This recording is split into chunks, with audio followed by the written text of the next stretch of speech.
Okay. Good morning, good afternoon, sorry, everyone, and welcome to the regular open meeting of the Suez Town Council, Tuesday, 24th of June, 2025 at 2 p.m. in council chambers. So could I have a motion, please, to approve the agenda? And there are no late items. No, thank you. Councillor Bennett, Councillor Chong, all in favor? Thank you. And the adoption of some minutes, the regular open minutes from June 10th, 2025. Councillor Potterica, Councillor King, all in favor? Thank you. Water matters. Water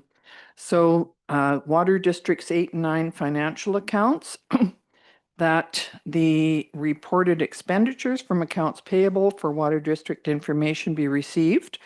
And as of June the 24th, 2025, that is in the amount of $38,128.60.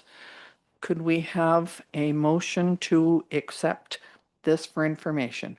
Councillor Appleby, Councillor Bennett, all in favor. Thank you.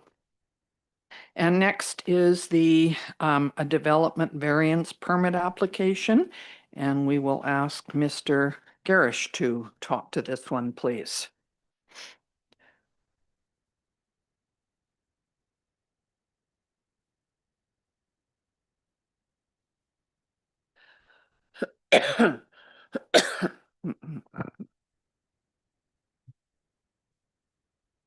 Your worship, sorry for that. I forgot my clicker.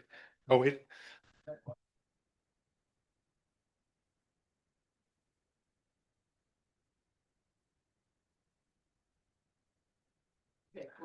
Great, thank you. So I have some PowerPoint slides, so just give some context and background for council's consideration as you consider this variance request before you today. So as you can see here, it is in relation to 5 parcels on Ponderosa Drive, which I'll just give a quick overview of here. So under the town's official community plan, all 5 parcels are currently designated tourist commercial. And I apologize, I can see a typo on my slide here already. Despite the single OCP designation, there are 2 zonings. So the tourist commercial zone with CT1 zone, and then on the southern 4 parcels, it's the general commercial C1 zone. And I have to apologize again because I think I saw a typo in the staff report, but the parcel size of all 5 parcels combined is 9,475 square meters. I think in the staff report, I might have mentioned 1,000 square meters. Not surprisingly, given the location, it is within the town's urban containment area. And just some other information for council's benefit. As I've mentioned, there are currently 5 legal parcels comprising the site. I think only 4 are under application today. They are bisected by Ponderosa Drive. And there are development permits that apply to the site as well. I think all 5 of them are subject to the mixed-use commercial development permit area, and then of course the northern one, because of its proximity to the lake, is subject to the riparian DP. So the applicant has submitted a request to the town and to council seeking variances in order to allow for the construction of new tourist accommodation buildings and supplementary facilities. I believe the number of new units within the building is 21. As well as looking for a solution to providing on-site vehicle parking as well. And so there's 2 main components to the application. One is to reduce the front parcel line setback for the new tourist accommodation facility. And that request is to take the front parcel line from 6 meters to 1.47 meters. And then the second part, which I'll touch on in a minute, is the creation of a hooked parcel. And that's primarily in relation to a solution for the on-site vehicle parking. Again, just for council's benefit, then these are drawn from the permit that's in your agenda package today. So this is an elevation, one of the elevations for the structure that's going in. And I had to reduce this a bit, but this is the same structure as I understand it from a different side. And this one shows the requested setback request. So the oval red dash line shows the larger picture to the left, and it attempts to show you where the 1.47 meters is being measured from. You can see the applicants put the front setback, the parcel line, and a setback encroachment, but because of the additional ramp and whatnot, we had to measure from that. So I think the plans show 3 meters, but the actual variance request is 1.47 meters, which I can speak to if needed. The second component is for the hooked parcel. As I indicated in the earlier slide, it is in relation to a solution for the on-site vehicle parking. And so the applicant is proposing to provide all parking on the south side of Ponderosa. And just for council's benefit, we've rotated the image here. So north is actually pointing to the left. It's not the usual north-south. And this is just another view of it, the current situation versus what's proposed. So as you can see at the aerial image on left, the northern parcel currently does provide on-site vehicle parking for patrons visiting the site. Under the proposed redevelopment, however, all of that parking would be removed and would be replaced by what appears to be the structures, some landscaping, and I believe some other features that are being proposed on site. So jumping into the variance request and just giving some background context. So hook parcels are not common, but they do exist and they are a legal instrument for creating a parcel. You can see here I've picked an example that's a little bit egregious, although the third hook is kind of hidden here. But usually a hooked parcel is when you have 2 or 3 different components that are separated by a road. And for legal purposes, they're all considered one parcel, even though physically they're discontiguous. And there's challenges that come with those, primarily that sometimes they can be used to undermine the intent of your zoning. If you think about it in the context of a parcel size, if you've got 1,000 square meter parcel size, but there's view lots, people may try to sometimes configure their lots in a way to maximize view and use hooked parcels to do that. And as a result, it undermines the intent of that zoning provision, which was a certain parcel size. The other concern that we have too, at least at a staff level, is that generally there's the main part and then the other hooks are kind of incidental to the use of the property and they become an afterthought. And so as a result, it's not uncommon for property owners to come forward in future and claim that they no longer need those hooked parts anymore, and they will ask for them to be unhooked. And so we always look at that as a quite likely outcome when creating a hook. So we try to ensure that hooks meet all the zoning regs, so that we're not left with difficult situations, such as I would argue in this instance here. So with the hooked parcel proposal here, it's being pursued, my understanding, in order to allow for the redevelopment of the northern parcel over top of the existing parcel, and for the purposes of ensuring that those vehicle parking spaces are provided quote unquote on site. A hook is being proposed to legally cross it across Ponderosa so that the parking on the south side meets that zoning bylaw requirement of technically being on site because it is one legal parcel through the use of the hook. Now, from our perspective at a staff level, that presents a number of challenges because, of course, we anticipate it being unhooked at some future point, which, if the northern part is allowed to be fully developed with no vehicle parking, that presents one challenge. The other more immediate challenge, of course, is that the southern part is a mixed commercial residential zone. It fronts Highway 3, so it's seen to have high redevelopment potential, but under the current proposal, it's going to be consigned basically to surface parking, which is probably not the best and highest use of that land. We understand that that would facilitate the redevelopment of the northern part, but at a cost of those southern parcels potentially being not sterilized, but certainly challenged for redevelopment in future. We're also concerned too that there probably are other options available to the property owner as opposed to pursuing this hooked parcel option. The obvious one being that parking is provided on the north part, and we're not creating a situation where there is no availability for parking in future, or that the redevelopment in terms of the additional accommodation units and conference facility incorporates the whole of the property, and that means some of it may have to be located on the south side of Ponderosa Drive. Switching gears now to the front setback variance component. So as council is aware, generally parcel setbacks are used to ensure minimum space between structures for a variety of different reasons. But when that's adjacent to a road, it's also to help with vehicle sight lines, because when you want cars coming in and out of a site, they have to be able to see. And if you have structures too close to the road, sometimes that can impede us. That's one of the main considerations. In assessing this particular request, from a staff perspective, it is a significant reduction request from 6 meters down to 1.47 meters. And in these kind of situations, we normally look to see if there's some kind of an exceptional circumstance occurring on the property. Is there a physical limitation that warrants this kind of a reduction? Is there some other kind of man-made situation, like either irregular parcel lines or easements or location of septics or something else that might impede the ability to place a structure outside of a setback? In this particular case, we, apart from the riparian development permit area, which is actually on the other end of the property, we weren't aware of anything that seems to warrant this type of a reduction. We're also concerned too that while yes, there are existing structures on Ponderosa which are close to the road, those are generally in the forms of garages and they're associated with non-conforming residential uses. So again, from our perspective, we're anticipating that over time, because of that C1 zoning, these will be removed, the sites will be redeveloped, and at that time we'll achieve bylaw compliance with appropriate setbacks. In this case, with the applicant asking to go from 6 to 1.47 in terms of new tourist / commercial development on the site, our concern is that that's establishing a new building line, which could be seen as a precedent, or at least creating expectations that council will support similar building lines in future, even though we have a zoning bylaw that says something very different, right? So that's a concern as well.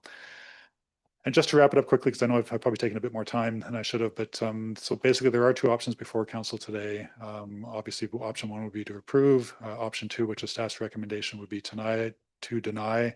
And we feel there are strong reasons for not supporting this proposal. And I'm happy to answer any questions that council may have. Thank you very much, Mr. Garrett. Did you have a question first? Yeah, thank you, Madam Mayor. I guess you mentioned only 4, but it shows 5 properties. So my question would really be, I guess, at the 601 where the pickleball courts is, do they technically build on that property if they chose to?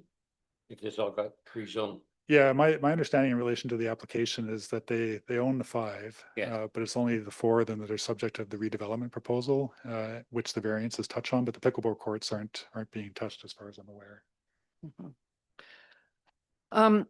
I have a concern about this, partly the hooked property. And I think that if everything was built, and you mentioned this, Chris, if there was a consolidated building on the site, which now houses the hotel, and no parking, and at some point, as you suggest might happen, that the hook parcel could be sold and used for other things, then there is no parking where the hotel is. And that, to me, is a concern, of course.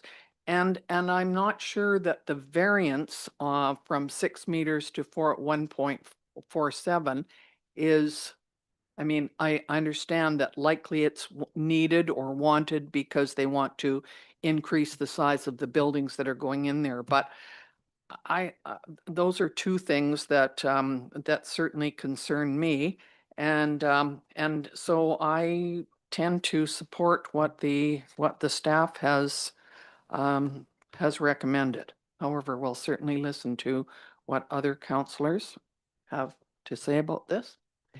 Anybody, go ahead, Councillor Thank you, King. Madam. I just want clarity. Your 6707 right now is business and other. So now it will be changed, if this got passed, it could get changed to residential?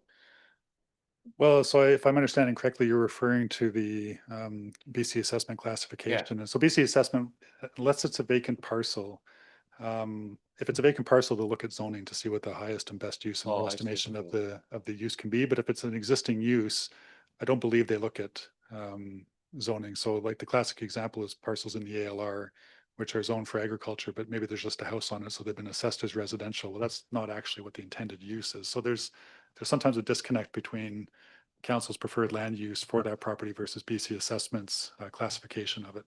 Okay, so what class is it right now then? I might have to ask for some bench help here because I don't have a copy of my report, but I believe that there's a section that has the parcels with the classification. Here. Last one. Huh? Last one. Yeah. 6706. Seven. Oh, that's class 6. Huh? Class 6. That's what for I'm class asking. 6. That's BSS assessment concept. You're telling me they put it down as high as use. If So it's what is it really right now? if it's vacant, well, whatever's in the report. But again, we as a local government don't have any influence over BC's assessment of that, apart from a vacant parcel and the zoning that you've put on that vacant parcel, which BC assessment will then look at. Yeah, BC assessment, it's on page 18 of 114. So 6701 Ponderosa is class 6, 6703 class 1, 6705 class 1, 6706 class 1, and 6707 is class 6. That. Okay.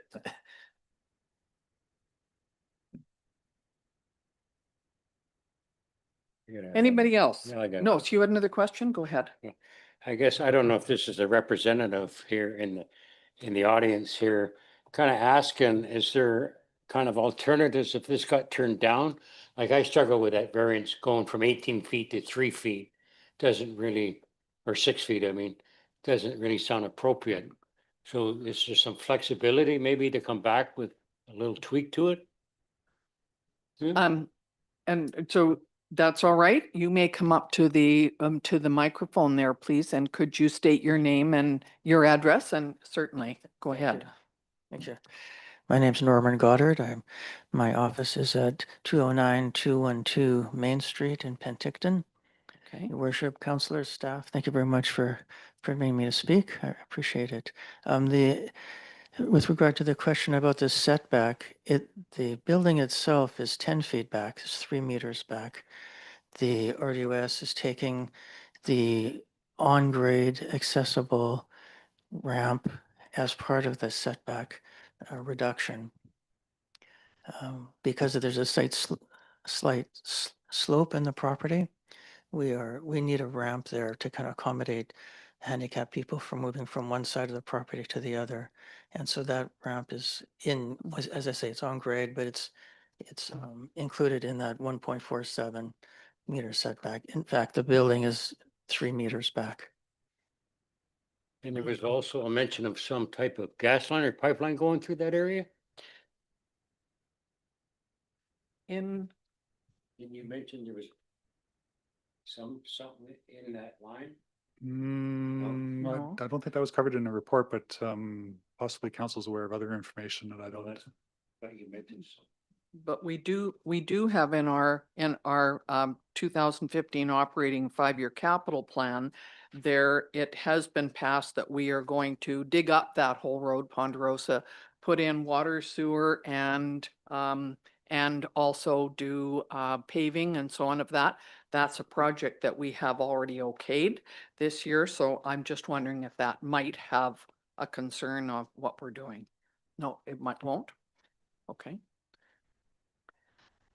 Anybody else? Go ahead, Councillor Chong. What was the rationale of building or having the new build on the northern parcel as opposed to having it in one of the southern parcels? Thank you, sir. The owner of the resort recognizes that Osoyoos is a great place to vacation. And so his resort is full in the summer and actually almost full in the winter now. And so he's looking, as Mr. Garish has pointed out, he's looking to expand his resort. The reason that he wants to keep his accommodation on the north property is really for public safety. You know, he doesn't want to have children running across if there's a resort on the south property. He doesn't want children running across Ponderosa to get to the lake. Right? He's very concerned about that because it is primarily a family resort. Mhm. He you know, he feels that for him, that's a serious concern. The other aspect of keeping all of the units, all of the suites on the north property is that his resort is a very community-oriented resort. People come back year after year, you know, both in the summer and in the winter. And he felt that keeping all of the suites on the north property would continue to foster a sense of community that he appreciates, that he wants to see develop for the town of Osoyoos. No, I totally understand. It's been there forever. I can't remember a time, and I've been here for over 50 years, and I certainly, that resort has been very popular since the Ehlers owned it way back. And my concern is that you said that you needed a ramp there for people that might be in wheelchairs or handicapped or some. From what I can see, they're parking across the street.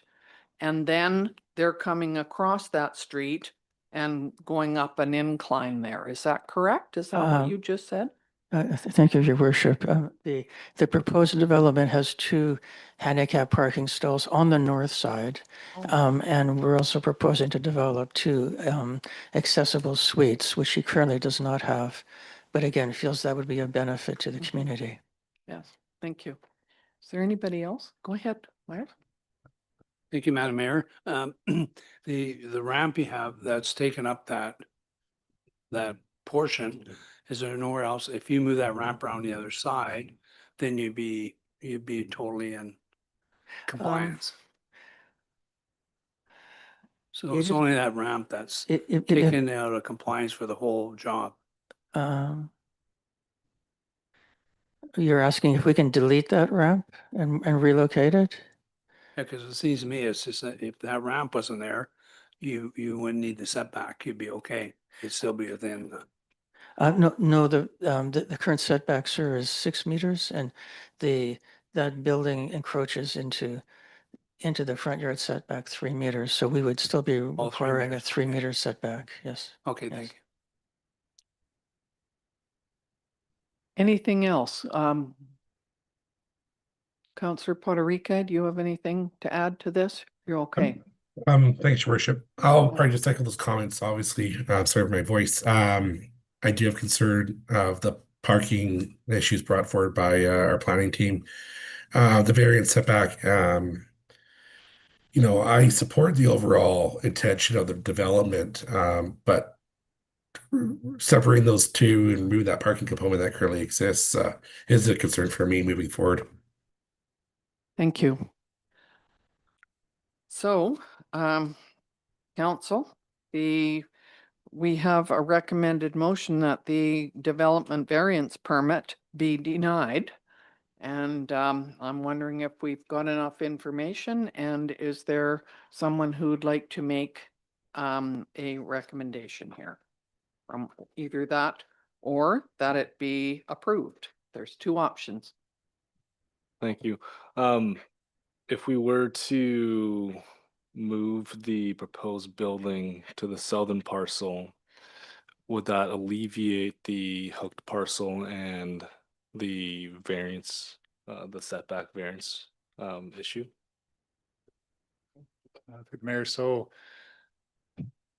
from our perspective, our concern with the hooked parcel is the creation of a parcel with no parking on the northern part, right? So I guess what we're at staff level, we'd be more comfortable if there was parking shown on both in relation, so we're not, or not we, but council's not confronted with a situation in future where somebody comes before you asking for a waiver or some other release from having to provide parking on the north because it's been fully developed and there's no spots available anymore, right? Which puts us all in a bad situation. So if there was a redesign available that could accommodate parking on both sides, I think that would alleviate some of our concerns at a staff level. And you did suggest that there were some sort of options that could be chosen instead of what the plan was. Am I correct? Well, yes, through the Mayor. So again, from staff's perspective, and we appreciate the plans that the applicant has put in, but it looks to us like the southern parcels are going to be completely redeveloped, which means demolition of the existing structures in order to accommodate that parking lot. And if that's the case, then it seems to us that that's also an ideal time at which to potentially consider other design options that might see some of those tourist accommodation units put on the south parcel, because there's no, not that it's a greenfield site, but more of a brownfield site where it's going to be made vacant, and that gives you a clean palette with which to work. So Councillor King? I guess I'm just trying to get, if they build a new building on the south properties and they want to use the parking on, I'll call it the north side that's already built, but right now, there's not enough parking for the space you have. So how are you going to accommodate another, I don't know, 20 or 30 rooms? Is there enough parking for the main lot and the people that are there? It seems like there's a fairly large parking area. Do you know whether that's? No, so off the top of my head, staff didn't look into that, primarily because as council indicated earlier, this particular use has been at the site for a long time. And so we presume that they likely have non-conforming use rights in relation to parking. And so we're not looking at trying to formalize existing parking in relation to the existing accommodation units, but as soon as they come forward with a proposal for new units, that's where we want to see, okay, well, how many parking spaces is that going to generate? Yes. And where are you providing that? Yeah. Now, in this case, because, and maybe the applicants can speak to this, your proposal contemplates redeveloping existing sites on the north. I'm assuming your plan for the southern parcels provided more spaces than what was required by just your 21 units. So you're also trying to preserve some of the existing sites from the north by moving them to the south. Can you turn on the Push the button. push? Thank you. Sorry, thank you. Yes, the majority of parking would be located at the south property. Right, so there's very, you know, as I said, the handicap stalls and loading bays would be on the north property. Is it appropriate for me to ask a clarifying, but just to clarify further to what I was saying, the parking spaces that you're providing on the south cover the 21 units in the conference facility, but also go above and beyond that to try to maintain some of the existing parking that you would be Yes, using on the yeah. north side. Yes, yeah. Last question. What, can they just build on the south properties without hooking them together? Wouldn't that make more sense? Why do you have to hook them? One owner, isn't it? And so it's considered one property? Oh, yeah. So through the mayor, sorry. Yeah. So and I can be corrected, but my understanding is that by hooking it, you're creating a single legal parcel. And that then satisfies the zoning bylaws requirement that all vehicle parking be provided on the same site as the use, because legally it's one parcel. Right. Go ahead, Count. Okay, but you just mentioned there's going to be more parking than necessary on the south side. So that isn't really needed, the extra parking. If there's new buildings being put in, it will. We're getting into a very complicated area with non-conforming use rights and Mhm. redevelopment proposals. And okay, so the existing resort is non-conforming, don't touch it. But as soon as you touch it, which they're doing by potentially redeveloping the parking, you're opening up a can of worms in terms of, okay, well, what has to be provided? Where are you providing it? Is it sufficient, et cetera, et cetera? Counselor Chung, did you have a question? Thank you. If there is, let's say there's a street and there's a request for speed bumps being installed onto the street, what's the process for that? Would the applicants then ask for speed bumps, or just work with me on this one? I'm going somewhere with it.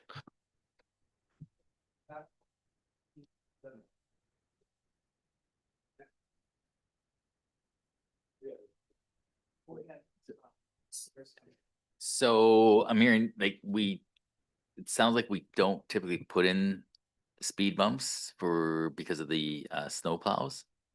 So we'd have to go back and I'd have to go back and just take a look to see if we would accommodate, or if it would be us initiating it or the property owner. Yeah, I can't give you a really good answer, Councillor Chong. I'm sorry. Thank you. Because to me, the biggest concern is safety, right? As the gentleman had noted, the two main reasons why we want to hook the applicants have asked for a hook parcel to maintain that community aspect by keeping all the residential or tourist accommodation together. Second is we don't want kids running across the street. If we can create increased visibility or some sort of deterrent to slow down vehicles. Granted, we are also working on making everything 30 kilometers an hour or et cetera, but that's down the pipeline. Then we can alleviate some of the safety concerns, by which then would allow that additional building to be placed onto the southern parcel, which is where that line of questioning was going. Personally, I feel like there's a slippery slope argument by supporting this variance request. But I think it would be a lot more amenable if the new building were to be placed into the southern parcel. You know,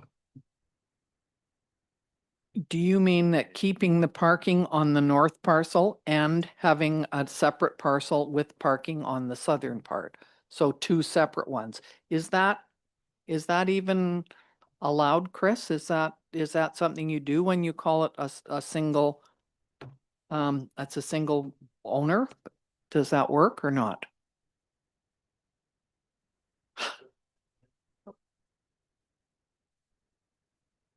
You can just So repeat if the you, question. if we kept all the building Yep. on the north part and all the parking on the south, what if you put some of the buildings on the south and so you had parking and buildings on both sides? How does that affect it? It's certainly a possibility for the property owners and against the design challenge, right? Like, you know, you have to provide X amount of parking for your new units. Where are you going to provide those and how do you accommodate that with the units that you want to do? And I mean, because there's 4 parcels or 3 in play on the south side, potentially those would have to be consolidated. Again, depending on the design, that may or may not still require a hook, but there's a lot of variables there and I'm not privy to all the considerations that have gone into your discussions with your client around that kind of stuff. So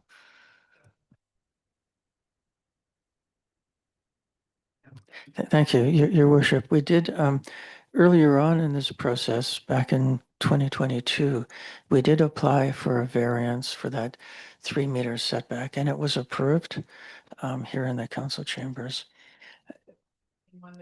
The same one that you're asking for now? That is correct. And subsequent to that, we did look at developing the south property independently of the north property. And there was part of that proposed development was a number of sidewalks and kind of ways to slow traffic down on Ponderosa. And the response from the town of Osoyoos at the time was that it was not acceptable to do that. Okay, I don't quite remember all of that, the exact. Last question. Did you? Yeah. For the CEO, since we're talking about redoing that street, if this got passed, would the developer have to pay part of the new infrastructure? I think so. CC? Yeah. No, as far as us doing our regular maintenance on our water and sewer lines and pavement, no. Maybe if there's additional things that would maybe wanted, we may get the builder to do it. They do pay into the funds, so indirectly there's some put into the pot. Maybe Mr. Garish, if you could add some, like. well, all I would add for council's benefit, and this is subject to the new DCC bylaw being adopted, which I'm presuming will occur when a building permit's issued. But yes, building permits would trigger the need for DCC. And for commercial/tourist commercial development like this, it would be based on total floor area being added. So that would be the cost. It wouldn't be the cost of the overall floor area, just the new. Go ahead, Councillor Chan. If the Hmm. proposed new building were to be just on the southern parcels, technically we wouldn't have to do anything with the northern parcels. Would that still maintain its current status? Or would that, so it wouldn't trigger any, because it's non-conforming because there's not enough parking spots? Or what was it? Presumably, as long as the northern parcel is not touched, the nonconformity stays. So if all the new development is occurring on the south side, then the north is fine. Councillor Poderica. Sorry. Thank you, Your Worship. Can you hear me? Just want to clarify here, through you, Director Mr. Garish. We've got 2 things here that are of concern. One is the hook parcel, which just going through our zoning bylaw, we came out of that zoning bylaw process with, we want to eliminate the use or the introduction of more hook parcels, which is what this speaks to. I don't think it really speaks to what's it's where it's. The concern is hook parcels. There is the parking concern over and above, but right now the 2 issues that are really red flagged is the introduction of another hook parcel, as well as the variance for the setback. Is that correct, Mr. Garish? Those are kind of the 2 big red flags here. Through the mayor, that is correct, but all I would add is that our understanding is the hooked parcel provision is being driven by the parking requirements in the zoning bylaw. I appreciate that. Thank you. Okay, council, do we have any? Go ahead. You have a question or you've meant to make? Just one Yeah. final clarification. If the new proposed building were to only be built in the southern parcel, would we then avoid the 2 red flag issues? Mm. Go ahead, Chris. It's possible. Again, it's a design challenge, right? So they would have to design that building in a way that complies with zoning. And if they don't, then it's back before you as a variance request. Okay, I think we need to make a decision here. Is there anybody who would like to make a recommendation I'll recommend number 2. that it be denied? Yep. Thank you. Is there a seconder? Second, Councilor Your Worship. Poderikas is seconding that. Any other questions? Do you have a question? Go ahead. Thank you, Madam Mayor. I'd agree, but I'd really like to, there's an opportunity for these guys to come back and discuss it further and really hopefully we can get this thing built because it's really important to the town. So whatever we can do to try and help you. I think today is not the day because the way it's been presented. But if it can be represented, we'd love to have that development here. So thank you. Yeah, that certainly gives, if it's turned down, that gives them the option to come back with a changed plan. Am I correct, Chris? Yeah. Okay, so it's been moved and seconded that we deny this variance permit application. All in favor? Oh, okay. Thank you. Do you recall why because you mentioned that you had presented to council in, I think, 2022, where you were going to build that proposed building on the southern parcels. Do you recall why it was denied? It at the time, sir, it was accepted and it was approved, but we expired through the 2-year DVP window. So we're having to reapply for it. Okay. Yeah. So we'll call it again. The recommended motion is that the variance permit be denied. All in favor? Thank you very much. It has been denied. Thank you. If you have something slightly different, please work with Mr. Garish and it could be brought back at a future time. Thank you very much. Okay. Next is the annual report. And is that Miss Olszewski? Go ahead, please. Thank you, Your Worship. Administration is presenting the 2024 annual report for council's approval in accordance with Section 98 of the Community Charter. The report was made available for public inspection on June 5th, 2025. Notice of its availability was provided through the Times Chronicle, e-News, and the town's website. To date, we have not received any written correspondence or feedback regarding the report. At this time, should any members of the public wish to speak to the annual report, they are invited to do so. Each speaker will have 5 minutes to address council. Thank you very much. Can I just say that it's a very oh, he forgot his water bottle. Amy, can you get that? Thanks. It's a very good, very clear report, and I've heard from several people that they found it very easy to read and loved the pictures. So thank you, Ms. Olszewski. All right, is there anybody who would like to speak to the annual report? Mr. Marcelli, please come up to the microphone.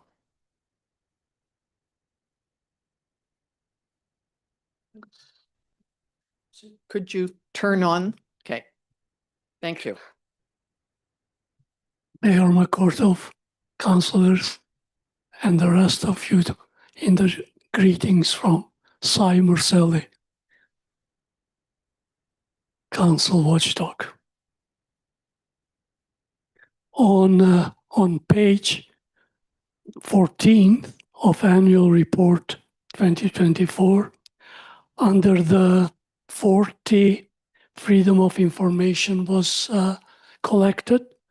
Some of them are mine.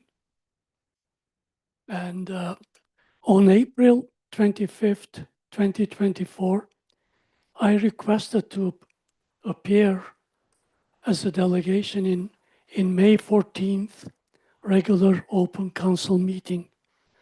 On May 8, 2024, my letter to council totaled 21 pages and 175 pages of attachments in regards of Town of Osoyoos Council Board Summary Report AP 5060. AP 5060 report is not under freedom of information. It should be public and placed in town agenda, regular open meeting, just like Water District 8 and 9 financial accounts are public and shows on the agenda. My request since January 21, 2022 to November 6, 23 for AP 5060 reports, I was charged, billed for copies and $10 extra. Unfortunately, this is not under the information, freedom of information. Mayor McCortov, councilors, this is not just about money, $10 per request for AP 5060, Town of Osoyoos, Council Board report. This is about unlawful and illegal decisions and given advice to previous mayors and to yourself now and councilors by former CAO in 2008, Mr. Romenko, by former CAO, Mr. Chabot, and now Mr. Resling. Former and present chief administrative officers deliberately misleading you as a mayor and the councilors by classifying AP 5060 as for information, freedom of information. This is not a matter, this is for me, myself, matter of principle. Definitely not $10.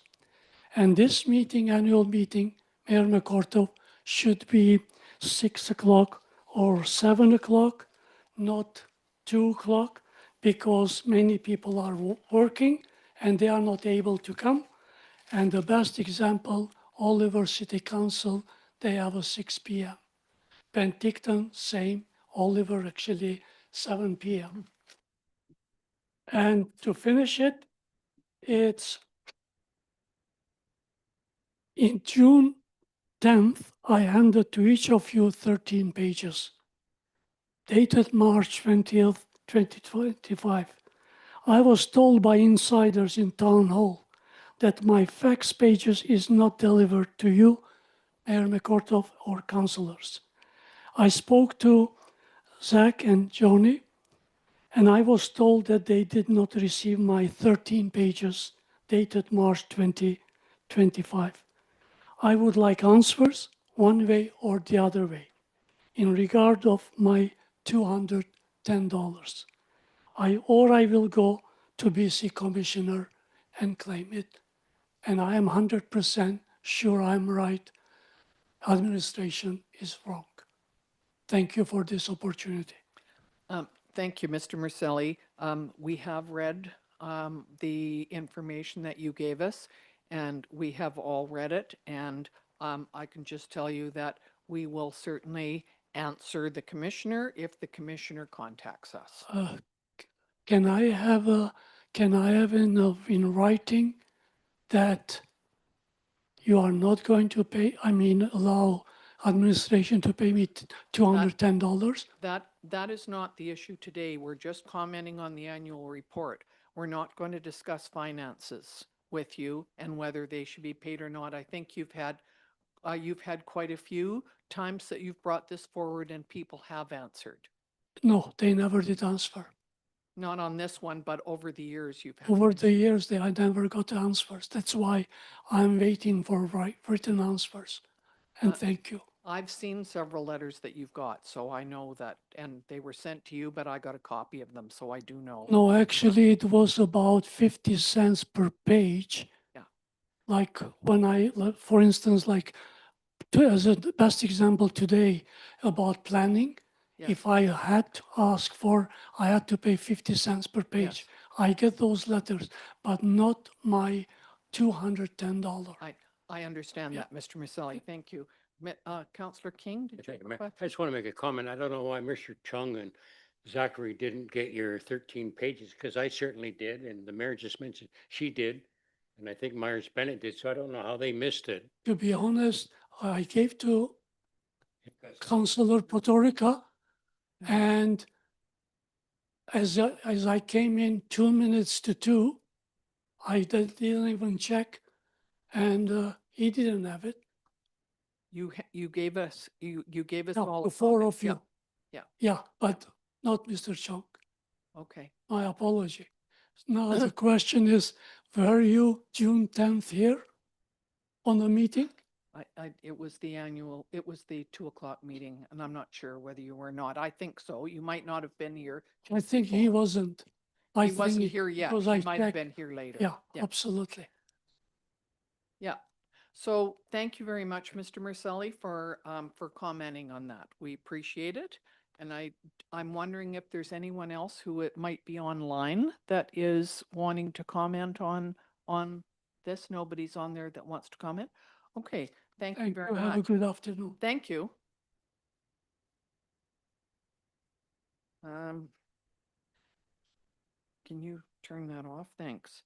So is there, what we need now is an approval to accept the annual report. Could we have a motion? Thank you. And Councillor King, Councillor Chong, all in favor. Thank you. And so now we're going to go on to housekeeping amendments. And is that, who's doing that one? Is that you, Mrs. Robinson?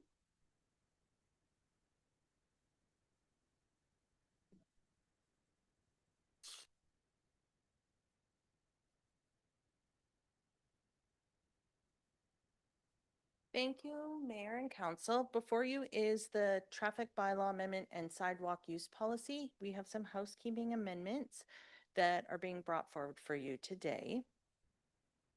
So just a summary, the traffic bylaw regulates traffic and street use within the town boundaries, and it includes sidewalks. The sidewalk use policy is a guiding document that provides direction on the placement of chattels and sidewalks, on sidewalks, and it aligns with the traffic bylaw. So some of what's proposed in the traffic bylaw is that we will be adding bylaw notices anywhere in the document that says municipal ticket. We now currently have 2 forms of ticketing, so we need to add them both. We are proposing to update the insurance limit that business owners require with a sidewalk permit. So currently the insurance requirement is at $1 million. Administration's recommending that we update it to 5 million. It seems to be in line with all other events or other permits that we require out there, is to have a $5 million insurance limit. Businesses at the time will have to present their insurance policy to the town on an annual basis. Staff will be figuring out a procedure as to how this will be done each year. Oops, sorry, going to go the other way. So the amendment that we are also needing to update is the language that needs to be updated to meet provincial requirements. Currently, anyone that has a sidewalk permit and has insurance has to have the town of Osoyoos as an additional insured.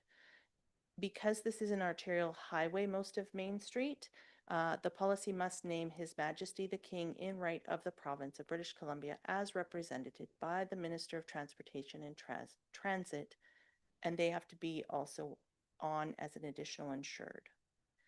What we are going to be removing is Schedule A, which is the sidewalk permit. We'd like to have it as a document, but not attached to the bylaw at this time, so that we can make changes to it as necessary, so that we can keep it up to date with different aspects of the chattels that are required on the sidewalk. The sidewalk permit is still going to be required, and the CAO will still have to sign the permits, as our current procedure is.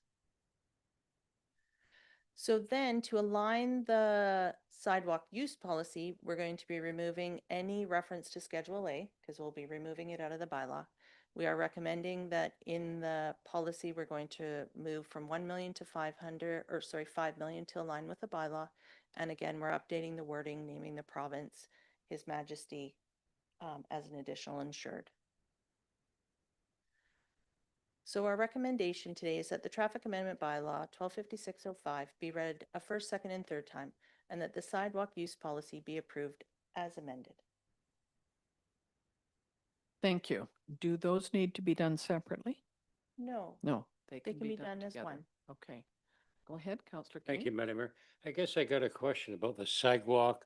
I had no problem moving up to 5 million. What is the use of a sidewalk? Like an example, like home hire, putting all that stuff out? What about if a different person wants to just put out a sign? That's just a sign permit to put up there? So if you'd like to put a sandwich board or a sign of some sort on the sidewalk, you still require a sidewalk permit. So this will still cover that insurance that's required in case somebody trips on it, in case it's in the wrong spot, or say somebody with mobility issues catches their walker of some sort on it and trips, it just covers it. And then I So- guess the other question would be, say with a couple of restaurants downtown, they've started to put tables down there and it's quite hard to get through for people on a scooter, like a disability. So do they have to have 5 million now? Yeah, so everyone currently that has any type of chattel on the sidewalks right now are supposed to be carrying a $1 million liability. We will be increasing that, and we will be following a process to get everyone notified and up to that. The other part that you mentioned is that the sidewalks are getting more crowded. And as you read our bylaw and the sidewalk use policy, there is supposed to be 5 feet in between, and we will be bringing this traffic and sidewalk policy use back to council at a later date to address this part of it. There's going to be more education done about it, and we don't want to disrupt the summer months right now. And I guess just one last comment. The accessibility committee sent forward some thoughts to look at for sidewalks. Are you going to hopefully look at that and get back to that committee with some thoughts? With regard to the amending and fixing that part, that won't be on the corporate side of it, but I will bring that into consideration when we are bringing this back to review those so that we can, if we need to encompass it all, we can. Who looks at that, planning or the CAO? Sorry for Changing the policy around. oh, sorry, changing the policy around sidewalks is part of ours, corporate. But if there's any need for any kind of construction or that type of, no, then we'll be bringing it all and encompassing it when we review it. My apologies. Can I just check? I think some years ago, we looked at the possibility of having a sidewalk, a bump out, yeah, onto the parking spot, which they do in some places. It may be that this is a provincial highway, which does not, which prevents it. But in many places, like Penticton, for instance, they have the sidewalk, and then in the parking place, they have the restaurant or the tables and the chairs. And I think we went Oh. through this before, Yeah. but it was some time back. Oh, so yeah, Can no, you you're just- talking yeah. about the extension of like a restaurant Yeah. kind of thing. So yes, back many years ago, when I was in the planning department, it was brought forth. It was also taken to the Ministry of Transportation at the time, and they did not recommend it. So that's why that was not brought any further to council. at So that my time. assumption is it's because it's on a highway and it's not an arterial road. Yeah, okay, Mhm. thank you. That's what I thought. Yeah. Anything else? Go ahead, Counselor Bennett. Thank you, Madam Mayor. Just a crazy thought is that when people applied for $5 million to increase their liability from 1 million to 5 million, some insurance companies will grant them that, charge them that, then they come in for you for a permit. If they get turned down, they're stuck with that premium for the year. So basically, that happened at the marina before. I had a client, it was Lloyd's Okay. in London, and you said you couldn't bid on those spots unless you had insurance in place. Mhm. But once he put the insurance in place, if he didn't get the spot, he was stuck paying that premium for the whole year. So there's got to be, just to think about Yeah, a way of absolutely. making sure that you say, okay, we'll approve it once you show us this. Okay. So they're pre-approved or whatever it is. a Absolutely. thought. We can make a note of that so that when people come in with their sidewalk permits, the planning department can go over that to make sure that their sidewalk is in compliance with what they're looking to do, whether it be tables and chairs or whether it be a clothing rack or a sign.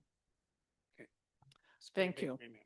Yeah. And I do, just walking down the sidewalks, it is sometimes a little tricky to get around all the people that are there and tables and chairs. So I think this is absolutely necessary that we have a good, careful look at this.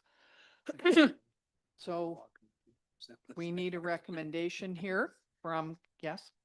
Yes, so I just want to touch base on the questions about, or the amount of tables and chairs that we've had out. I'm not sure if council remembers, but back during COVID, when we were reopening, and at that time you had to have so many feet in between everyone. And at that time, that's when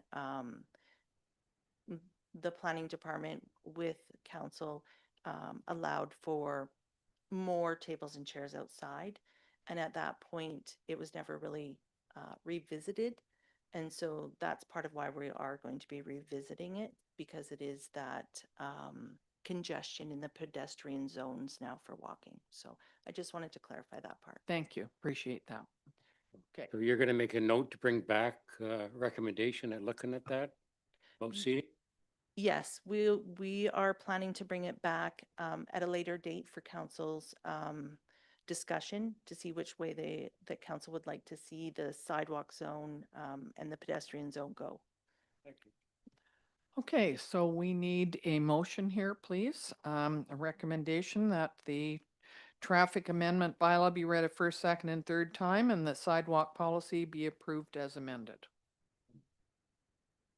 See you, Chris. Thanks. 1, 2. Counselor King, Counselor Chong, all in favor. Thank you.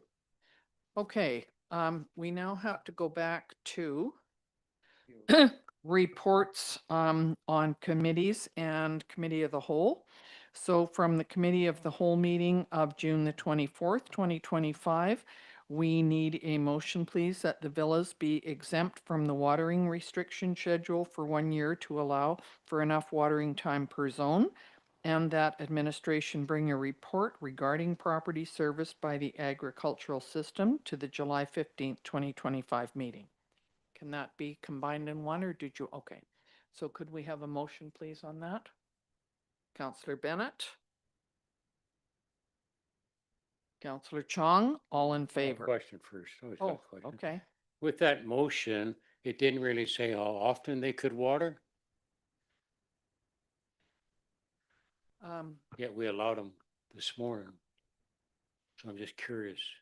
That motion doesn't quite say. So, yes, this morning when the motion was presented, it was presented that because they're on this System 9 egg system, that they could water at any time that they need it at this point. We're happy to amend it to give them 4 days if that's what they required upon council's But this recommendation. was agreed to this morning. Yeah. Does that not include that? You seconded it at the time, Councillor Okay. King, so. I know, that's what I'm asking, Oh. why it's not in the amendment when we passed this morning. They're allowed 4 days a week. And it just says, you said they kind of water any kind of. Yeah, so the motion that was read back in the committee of the whole was that the villas be exempt from the watering restriction schedule for 1 year to allow for enough watering time per zone. So if council would like, we can amend that to allow for only 4 days a week. Well, I don't know, And and maybe I heard it wrong, but this morning I thought we mentioned 4 days a week. that was initially discussed, and then it was moved on to that they are in the egg system, and that because there's a report coming back in July, that if any changes need to be made, it would be made at that time. Okay, so have we voted on this? Pretty, we've moved and seconded, all in favor. Thank you. And the second one is from the Committee of the Whole of 2024, June 2024, that the attached resort development strategy 2025 to 2027 be approved by council and administration submit to the provincial government for review and approval. We have a motion for that. Councillor Bennett, Councillor Chong, all in favor. And from the Committee of the Whole, it says June 25th, but I think you mean 24th. Okay. That administration proceed with the proposed projects, swim platforms, electronic communication sign, and an accessible year-round washroom to be funded from the 2022 to 2024 resort development strategy. Is that correct? Okay, so we need a motion, please, to, thank you, Councillor King, Councillor Potterica. Yes. Thank you. Just kind of procedural. If there is something else that we wanted to add to those projects, do we need to amend the motion now, or can we discuss that in the future, or? So through your worship, I guess maybe my first question is it with the strategy, the 25 to 27 grouping, or is it the 22 to 24 session? So because the 25 to 27, that needs to get to the province like Today. within the next 5 days.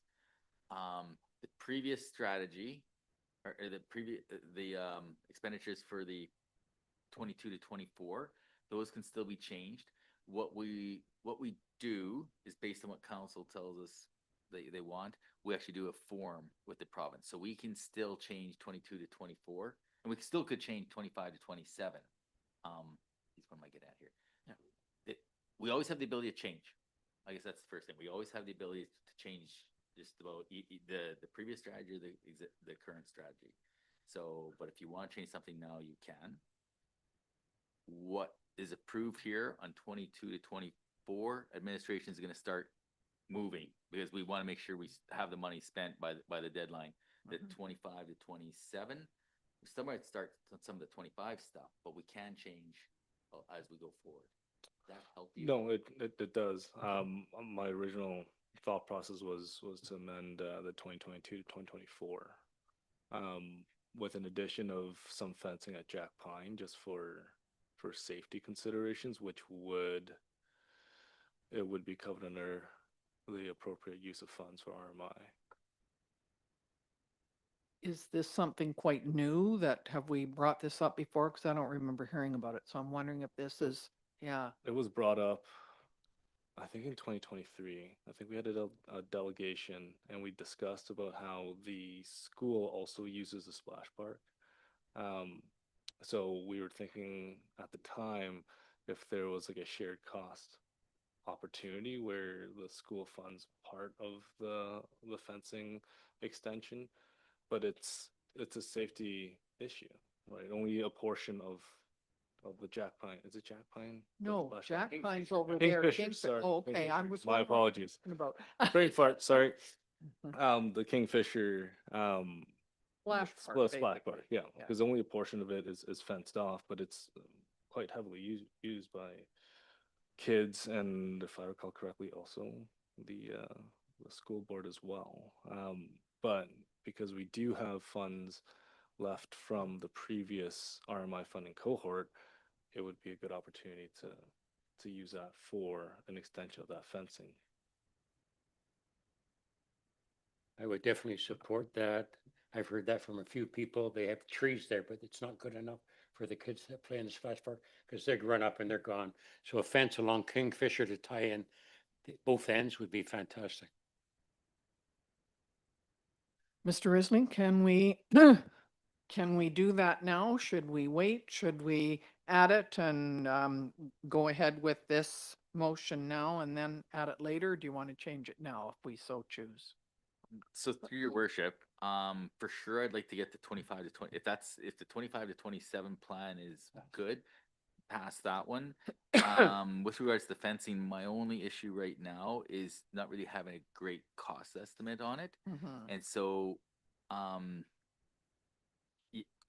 that it makes it difficult to actually substitute one project for another if I can't provide you folks with a number. I'm sure nothing's under $20,000. Is there maybe just some general direction that one of these items you feel we could reduce from? But I think we need to go back as administration and get some costs for you. Mm-hmm. But knowing that there's concerns with this and there's general consensus to actually put that in, we can go back and do some stuff.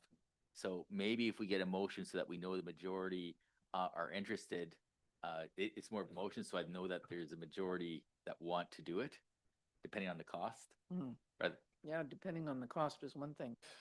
When looking at, oh, hold on. What, Councilor King, why don't you go ahead for? Okay, Good thing. I guess it was related. Mr. Davis might have a quote for you. We talked about it at the Community Service Committee, so we have looked at it a little bit, but I'm not 100%. He might have already have some numbers for you. Make a motion to pass the 25 to 27 first. Yes, so I would like to move forward with the motions from the committees and committee of the whole. If there is interest in this, the fencing, right? Like like the CAO Riesling has said, we can look into that and find that information and bring that back. So, because yeah, we're just reporting on the committees and the committee of the whole, and because we're not making any changes at this point, we'll follow through with the motions, and then from there, we can bring back, like, once we have information, so.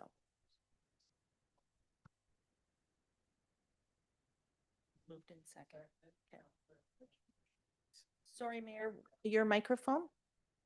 Sorry. Okay, and we're working, so we're working on the 50,000 in funding for the accessible Sui fishing pier, that motion, because the other Well, two have been done. So just a minute, we've already passed that number 3 on here, the report, so the swim platforms electronic. Okay, Yeah, that's been I have- passed, but that was 2022, 2024, and I'm wondering if there was something that needed to be removed from that in order to do the Right. fencing. Okay, so we need, okay. So Did we as- have a motion? We had We a have a motion motion on on the that. Did we floor. pass? Yeah, we have a motion on the floor for that Counselor King and Counselor Poderica have moved. And then Counselor Chong brought in his question. So now we have to finish this one, which we're going to continue to move forward with. Yes. Hang on, we did number 2, which is the 2025 to 2027. We Yes, passed that. that one is completely done. Yeah, There's the 2022, 24. Yeah. We can pass that now. Yes. Then we got to get some costs, and then a paper's got to go into the province to make a change, if we do it. correct? Yeah. If we decide All that. right. why? As Okay. it's here, came from the committee of the whole this morning, so do we not have to go through this? Your worship, I don't think I would pass if the second motion is something, pardon me, if the 22 to Yeah. 24 is something that, is not something council wants to do. Like if you're really interested in the Jack Pine, I mean, I think here's one of the process. Okay, You're saying Jack Fine. Okay. so you could actually defeat that. So you're Okay. actually defeating that motion and give other direction because or you just leave it hanging for now. But I think better to Defeat it. know that it's defeated. So then that definitely means council wants to look at the So Kingfisher. Like it's that's- been That's it. moved and It's moved seconded, on, but yep. not Otherwise you have voted to- on It that has one? not been voted on. All Yeah. right, we read taking it back and you would like to move, take it off the agenda and you're seconding that? So it would be actually. Yeah, no, yeah. So it's actually, yes, Yeah. so it's actually put the motion forward. Yeah. All in favor? Oh, okay, so we've got to do that and then instead we vote no. Okay. Okay. All right, So So- let's take a vote on this one. yes. Okay, So the motion was to go forward with this. right, All in favor? defeated. Pain. Oh, no, Counselor Zach? Poderica is in favor. Okay. Okay. And everyone else? Against. Okay, Fine. Thank All you. right, so it's taken off and we don't have to make another motion right now. We're leaving it. Okay. yes, Counselor King. I'd like to make a new motion. I Sure. don't know if staff looks into it about the opportunity to put a fence at Kingfisher around the splash park. You Okay. can word it how you like Yeah, and that come is, back with sure. cost So- or recommendation. So however that you- administration will look into the cost for a fence along Kingfisher Drive and bring a report back. So it's been moved and seconded that we go with that motion. Okay, All in favor? Against? Counselor Poderica is against. Yeah, because he was okay. I get it. Okay, and All then we right. have one, Now we're going to go on to number 4. Am I correct? yeah, From the committee of the whole of Yeah. this morning. The motion was that $50,000 in funding for the accessible Suiwas Fishing Pier be incorporated into the town's 2026 capital budget. We got a motion for that? first, second, Okay. all in favor. Thank you very Okay. much. Thank you. All right. Now we will go on to the CAO report. Thank you, Your Worship. Yeah, so some of the things going on and that have happened over the last couple of weeks.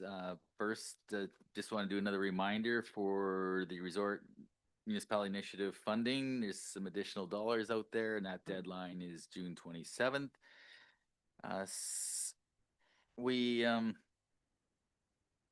the summer day camp registration started June 11th, and to date, the numbers for each week range from 38 to 55 participants, with 3 weeks that are completely full and there's a wait list. So again, our summer programs are extremely popular. Swimming lessons registration started May 30th. They're always popular. Adult Slow Pitch League playoffs were held this June 21st. Not sure who won, but I'm sure it was a good time. The next pop-up roller rink is scheduled for July 5th at the Sun Bowl Arena. Just wanted to bring this forward. I usually don't like talking about things that are in the pilot stage, but we are working on the Voyant Alert system. I know there was some interest in that. It's the RDOS and a lot of other municipalities have that system, and so it is a good system, and we've been doing some testing, and so that's likely something that's going to come into the community here later this year.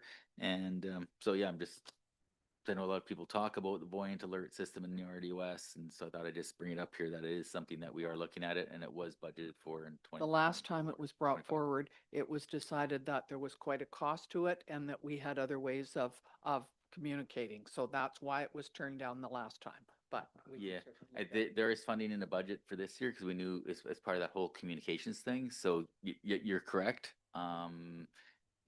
One of the positive things of Voyant Alert, it has improved quite a bit over the past few years and is a lot more flexible. So.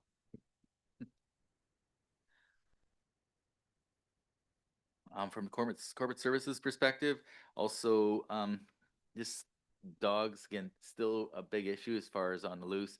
But more importantly is people are leaving dogs in a car, in a heated car with windows closed. And we had an incident here just I think it was last week.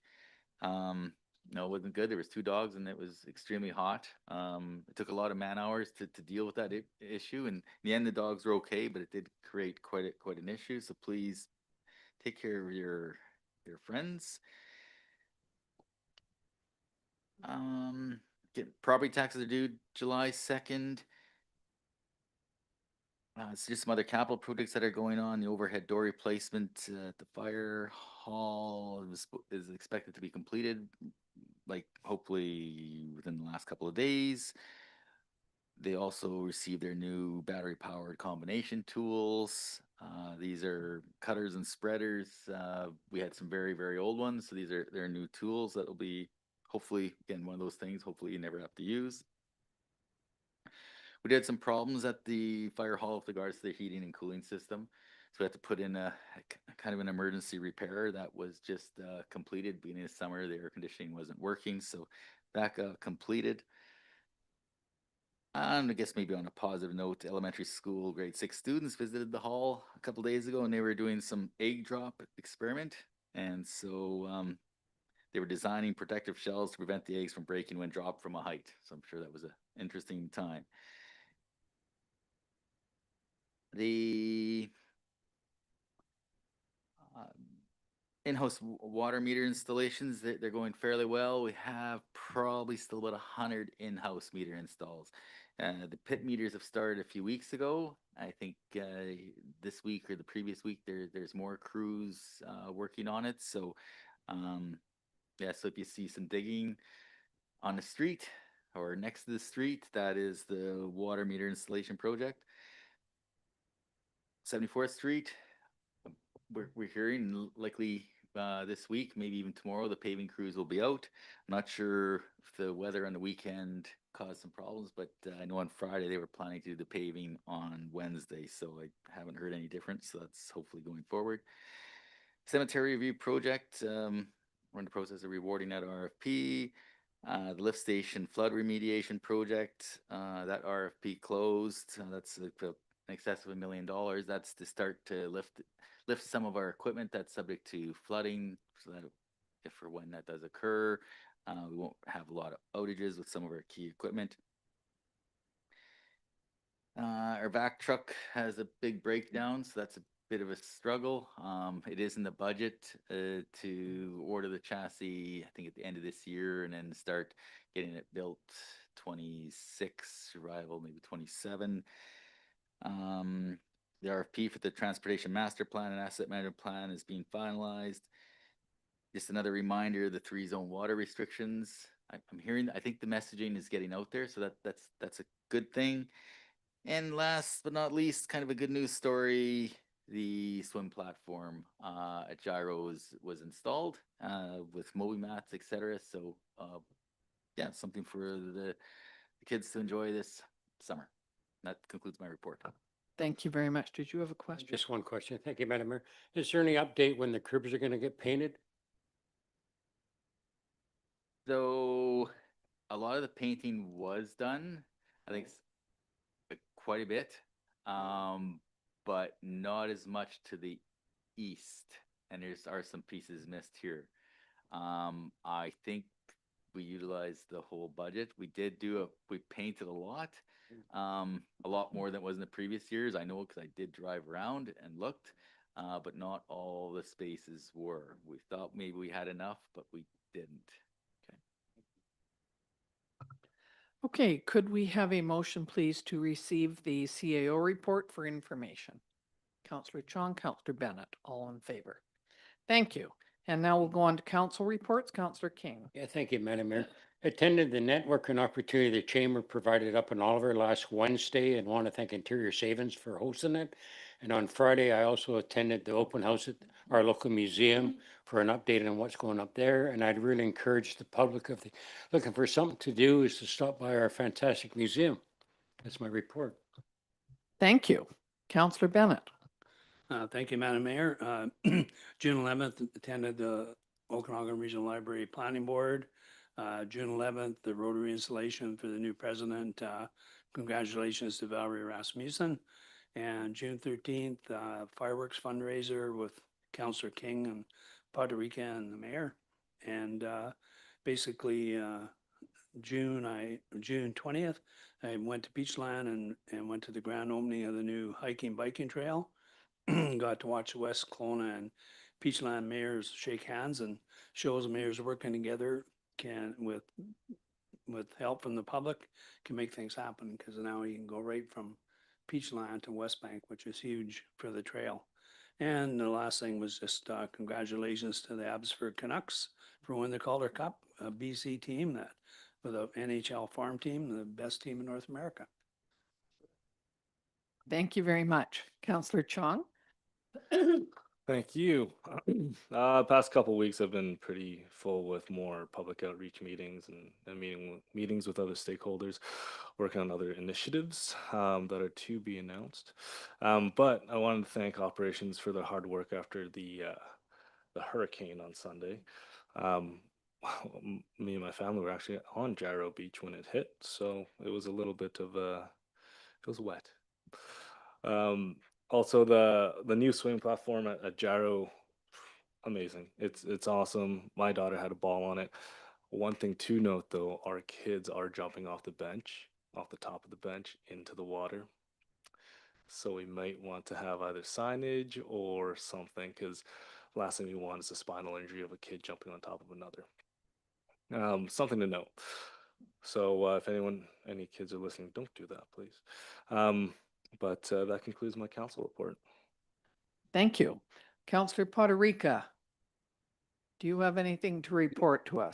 Yes, thank you, Your Worship. On the 13th, attended with yourself as well as Councillor King and Bennett, the East Vessel Society Canada warm-up. June 17th, met with CEO Risling as well as with the East Airport Development Committee for one of our regular meetings, as well as the 18th, had a meeting with the Decisions Use regular board meeting, and that's my report. Thank you. So couple of things that I've been doing. I was at an ETSI-BC meeting in Salmon Arm on June 19th and 20th. And those are done quarterly, and it's always interesting to hear and see what other communities are doing. And we try to have our meetings in different spots all around the Thompson Okanagan and the Columbia Kootenay. It was in Osoyoos a couple of years ago. And Cherry Fiesta is, of course, on July the 1st. There's a couple of things going on then. First of all, flags on cars. I have a flag on my car. We're encouraging people to put flags up, carry flags, and to support Canada for sure. And of course, Cherry Fiesta is on July the 1st, which is next Tuesday. Lots of activities planned. Please go and join all of the festivities. The past queens and princesses from 1949 to, I think it was the last year in Osoyoos was 2019, were asked if they would like to take part in the 75th annual Cherry Fiesta. I think I have about 7 of the past royalty on the float, which is beautiful. It's a big birthday cake with 75 on it that the Festival Society has done. And also, Cara Burton is opening the museum on Monday night, June 30th, and we certainly encourage any past royalty to join us in there, because we're having some snacks and visits, and we've had some good cooperation from people who are quite looking forward to that. So that's a good thing. Border Mayors Alliance, there was Castanet did a bit of a story on that, which was also picked up by the Border Mayors Alliance, who send it all out to all of us. It was a tourism lady from Ottawa, and it was more for just saying to people, please welcome visitors from other countries and from the States, and remember that, that's helps our economic development and our tourism.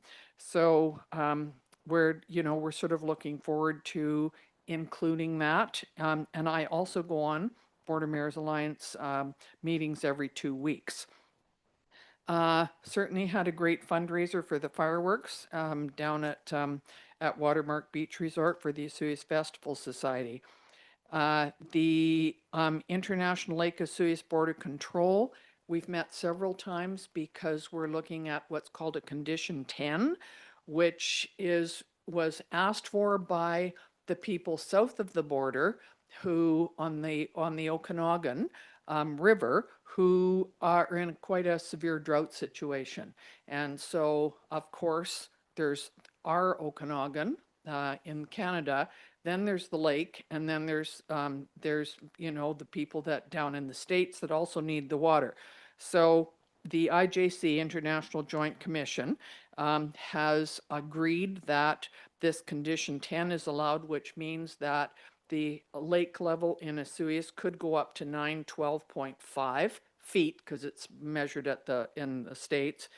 And normally it's about 912 at this time of year, but they have allowing it to be raised a little bit. Also, they work with the operator of the dam at Zozel and the dam in Penticton to try and make sure that there's a balance, and that there's tons of things that affect it. How much water is in the snowpack? How much is coming down from rainstorms like this that we just had? How does it affect the water level in Osoyoos Lake, and how much goes down, and how much the Similkameen affects it, because they're quite low right now too. So it's a bit of a confusing issue, but there are lots of very high-tech people that are having a good look at this. So if you think the water is a little bit high, and I think it's perfectly all right now, I don't think it's bothering anybody, certainly not anything that I've heard, it could go up to 912.5. But and perhaps later in the summer, when the fish passage comes in, there will be a stream of cold water that is let through at the dam in Penticton, and it comes down because the salmon like to move up in this cold belt. So it's quite, the fishing experts are all in favor of this, so we're good. The EMCR, Emergency Management Climate Resilience, every 2 weeks, there's a meeting which we can all go on and listen to. The River Forecast Center, fire, BC wildfire, and just to get an input on what's going on. Of course, everybody's praying for a little bit of rain, not necessarily the 15-minute downpour that we had the other day, but more of a steady stream of rain. But it's the northeast part of the province that's having the most difficulty with wildfires. So down here, we're in a drought situation, but it's not a dire drought at this point. What else was there? Graduation is on Thursday night, and I just want to say congratulations to all the grads, the 2025 grad. And you will also notice that last week, the town flag was lowered to half-mast in honor of past Mayor Stu Wells, who died a week ago. He was on council, I think, for 2 terms, and he was the mayor from 2008 to 2014, and was also the chair of the Okanagan Basin Water Board at one point. And I have to say that the mayor before that, John Slater, was also the chair, and I was the chair. So it's sort of a rite of passage for the mayor of Vesuvius to be on the board and be the chair at some point. And Stu was also very involved with the school district, and he was a school trustee for a while. So I know that he lived in Vesuvius just about all his life, and he made quite an impact on a lot of people. So we always do this to past mayors. They to lower the flag at half-mast. That was put into our bylaws at one point. So I think that is everything that that I had on, and I will then turn it over to the in-camera session. That pursuant to section 91 of the Community Charter, a part of the council meeting may be closed to the public if the subject matter being considered relates to one or more of the following. Section 91C, labor relations and other employee relations. 91D,